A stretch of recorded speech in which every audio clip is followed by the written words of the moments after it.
শোয়েব আখতার মনে করেন ইমরান খানের নেতৃত্বে যদি সে টেস্ট খেলতো তাহলে সে 400 উইকেটের মাইল ফলক ছুঁতে পারতেন।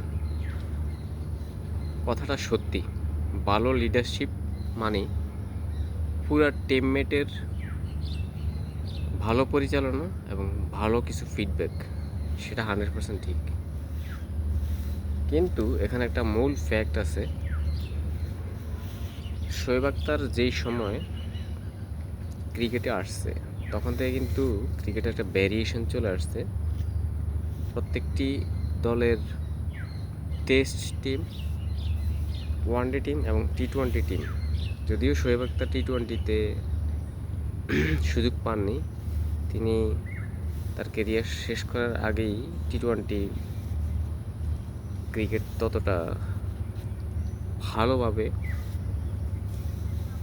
প্রসার করেনি। তো টেস্ট টিম এবং ওয়ানডে টিম কিন্তু ডিভাইডেড থাকতো। শোয়েব আখতার 46 টেস্টে 178 উইকেট পান।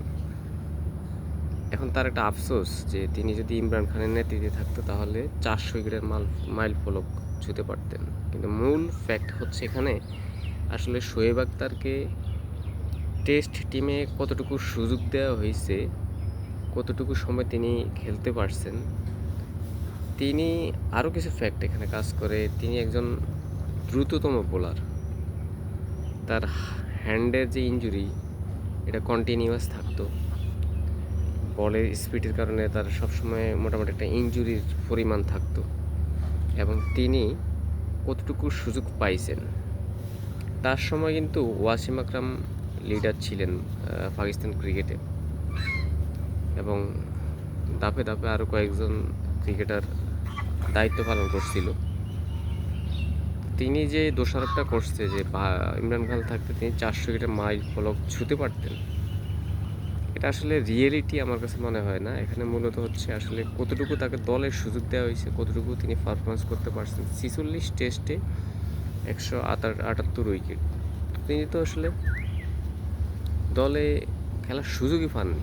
আর দলে খেলার সুযোগ না পাওয়ার মূল কারণ হচ্ছে নির্বাচক প্যানেল। এখানে ক্যাপ্টেনেরও ফ্যাক্ট থাকে, তবে আরেকটি মেইন ফ্যাক্ট হচ্ছে যে প্রত্যেকটি দলেরই কিন্তু টেস্ট এবং ওয়ানডে টিম আলাদা হয়ে গেছিল যখন তিনি আস্তে আস্তে ক্রিকেটে গ্রো করতেছেন, ক্রিকেট খেলতেছিলেন। তিনি কি মূলত ওয়ানডে ক্রিকেটের জন্য পারফেক্ট ছিলেন এবং ওয়ানডে ক্রিকেটে তাকে নির্বাচন করতো, নির্বাচকরা তাকে ওয়ানডে ক্রিকেটে রাখতো, কারণ সে টেস্টে যদি লং টাইম বল করে তাহলে কিন্তু তার উপর প্রেশার পড়বে এবং তিনি ইনজুরিতে পড়ার একটা সম্ভাবনা থাকে। তো তিনি যে দোষারোপ করছেন এটা আসলে রিয়েল না।